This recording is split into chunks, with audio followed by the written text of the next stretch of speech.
नमस्कार किसान भाइयों। मैं कमला प्रसाद मौर्य सोनभद्र उत्तर प्रदेश से। मैं आज आ गया हूँ अपने प्लाट पर। मैं भी एक किसान हूँ किसान भाइयों। तो मैंने सचमुच में 1 एकड़ से कुछ अधिक करीब 1.25 एकड़ के आसपास मैंने भिंडी की बुआई की है। और भिंडी की बुआई में हमने सबसे पहले खेत को 2 बार कल्टीवेटर से जुतवा दिया। उसके बाद 2 बार फिर रोटावेटर से जुतवाने के बाद फिर उसमें सीधी बुआई कर दिए हैं। और बाकायदा लेबर लगवा करके हमने उसकी दूरी मेंटेन करके और उसके बाद हमने भिंडी बोआया है। भिंडी की बुआई की जो प्रजाति हमने चयन किया है वह राधिका है। तो राधिका हमने बोया है और उसके साथ ही करीब करीब 900 ग्राम के आसपास वो चमत्कार के नाम से आती है। चमत्कार एक भिंडी है, उसको हमने लगाया है। तो आइए मैं दिखाता हूँ कि अभी मैंने 19 जुलाई 2024 को मैंने इसकी बुआई की थी। तो एकदम सूखा हुआ खेत था, उसमें जार्मिनेशन नहीं हो पाया था। तो 24 जुलाई की रात में बारिश हुई है, तो ये पूरी फसल हमारी जम गई है, जार्मिनेशन हो गया है। तो मैं आप लोगों को दिखा देना चाहता हूँ कि जार्मिनेशन किस तरह का है। तो देखकर आप लोग बताइएगा। वैसे हमने कुछ नियमों को तोड़ा है, पौधे थोड़ा नज़दीक कर दिए हैं और लाइन से लाइन की दूरी हमने मेंटेन कर रखी है, वो मैं आपको बता देता हूँ। तो सबसे पहले मैं जो हमने बुआई की है और पौधे जम गए हैं, तो जार्मिनेशन के सारे पौधे मैं आपको दिखाता हूँ। देखने के बाद साथ में बातचीत करते रहेंगे हम आपके साथ। तो देखिए किसान भाइयों, हमारी ये भिंडी की फसल पूरी तरह से जम गई है। और जमने के बाद इसमें जार्मिनेशन में कोई कमी नहीं है। और लाइन से लाइन की दूरी हमने मेंटेन कर रखा है 38 इंच, 3 फीट से 2 इंच ज़्यादा। ये हमने इसलिए किया है कि बीच में हमारी मशीन जो गुड़ाई करने वाली होती है वो आराम से चल सके। क्योंकि मैं सोच रहा हूँ कि रासायनिक रूप से नियंत्रण न करना पड़े खरपतवार का,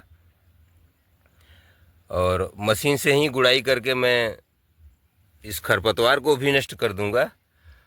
और साथ में उसी समय मैं इसमें डाई अमोनियम फास्फेट या NPK जो भी आवश्यक समझा जाएगा वो खाद डाल करके और उसके बाद इसकी गुड़ाई करवा देंगे, तो पौधा फिर से अपने स्पीड में चलने लगेगा।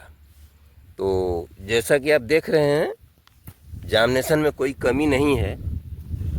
ये आप देख रहे हैं कि एकदम बढ़िया से जमा हुआ है पौधा हमारा, और उम्मीद है कि बेहतरीन रिजल्ट रहेगा। हालांकि यह वारानी क्षेत्र है, यहाँ पर पानी की सुविधा नहीं है, सिंचाई नहीं हो सकती इसकी, इसलिए बारिश के मौसम में ही इसको लगाया गया है। और बारिश जब होगी तो ये फसल होगी, नहीं तो ये भी नहीं होगी। चूँकि धान लगाने का हमारा मूड नहीं था, इसलिए मूड नहीं था कि मौसम शुरू से ही ख़राब है, हमारे यहाँ बारिश नहीं हो पा रही है। अब बारिश नहीं होने से बहुत प्रॉब्लम क्रिएट हो रही है। ये समझ लीजिए कि अभी तक बोरिंग में पानी रिचार्ज नहीं हो पाया है, पानी बिल्कुल बारिश नहीं हो पाई है। और इतना ही बारिश हो रहा है कि किसी तरह से फसल जम जाए, कभी कभी तो सूखने लगती है।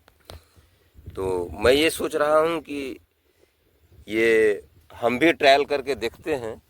और जैसा कि आप देख रहे हैं, मैं आपको दिखा देता हूँ। ये जब जम गया है उसके बाद से हम इसकी गिनती करते हैं अगर, तो मान लीजिए 24 तारीख को ये मतलब बारिश हुई है, तो 24 जुलाई 2024 को इसकी हम प्लांटिंग मान लेते हैं या बुआई मान लेते हैं।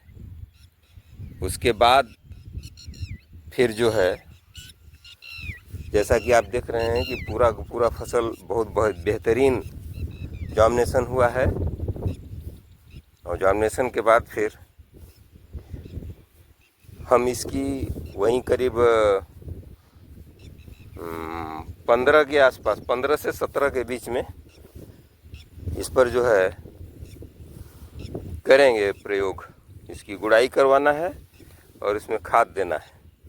दोनों काम एक साथ होगा।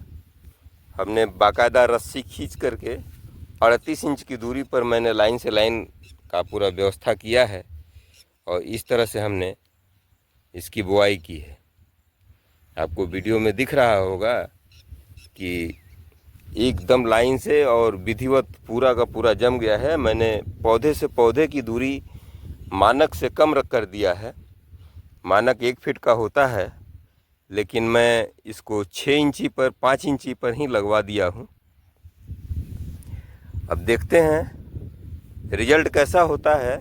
अभी तक इसमें कोई भी उर्वरक का प्रयोग नहीं किया गया है, ना किसी कीटनाशक दवा का प्रयोग किया गया है और घास खेत में उग रही है। जैसे ही मौसम साफ़ होगा और खेत गुड़ाई करने योग्य हो जाएगा तो मशीन से इसकी गुड़ाई करवा देंगे। और गुड़ाई करवाने के बाद गुड़ाई करते समय ही इसको उर्वरक का जो भी प्रबंध करना होगा करेंगे। तो आगे जैसा फसल होगा मैं इसका अपडेट देता रहूँगा आप लोगों को। आप लोग देख लीजिएगा कि कितना समय लेता है यह पौधा। वैसे लोग कहते हैं 60 दिन में हार्वेस्टिंग पर आ जाती है फसल, लेकिन अब देखिए हम लोग मेहनत तो कर रहे हैं, बाकी परिणाम तो हम लोगों के हाथ में नहीं है, इसलिए कि यहाँ पानी ही नहीं है। अगर पानी की बारिश नहीं होगी तो बड़ा मुश्किल हो जाएगा। अगर बारिश होती रह गई सितंबर तक तो सितंबर में हार्वेस्टिंग पर आ जाती है। 1-2 पानी की आवश्यकता होगी तो किसी तरह से इंतज़ाम करके दिया जाएगा। नदी वदी में अगर पानी आ गया तो वहाँ से फिर पानी ले आकर के दिया जा सकता है। और इधर भी दूसरे प्लाट में देखिए, इधर भी पूरी की पूरी फसल जम गई है, आपको दिख रहा होगा। और ये जो है फसल है आप देख रहे हैं, लगभग हर जगह थोड़ा थोड़ा घास आ रही है। मैं चाहता हूँ कि घास को जो है विधिवत उसका नियंत्रण किया जाए। तो इसमें हम खरपतवार नाशी रसायन का प्रयोग नहीं करना चाहते हैं। हम इसको ऑर्गेनिक रूप से ही ख़त्म करने का प्रयास करेंगे और यह भी कोशिश करेंगे कि इसमें कम से कम दवाई डाल करके, और हो सके तो ना डालना पड़े, ऐसा मैं प्रयास करूँगा।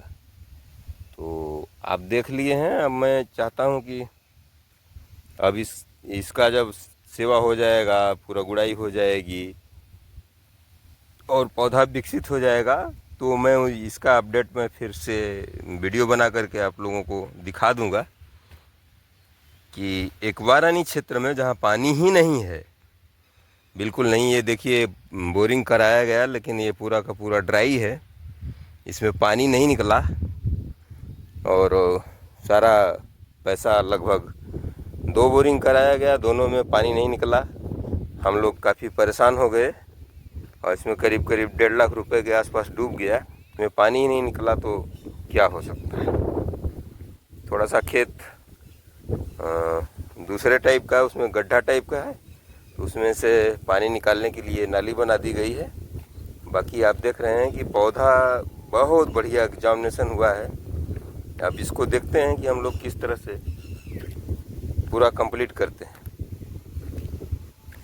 और अगर हमारा काम अच्छा लगता है तो आप लोगों से निवेदन है कि हमारे वीडियो को लाइक कर दीजिए और हमारे चैनल को, टॉपर किसान चैनल को सब्सक्राइब कर लीजिए, जिससे आने वाले वीडियो की नोटिफिकेशन आपको समय समय पर मिलती रहे और आप लोग अच्छे से अच्छा खेती करके कुछ मुनाफा कमा सकें, जीविकोपार्जन कर सकें। क्योंकि हमारे ज़िले में सूखे का माहौल जो बना हुआ है ये काफ़ी डरावना लग रहा है।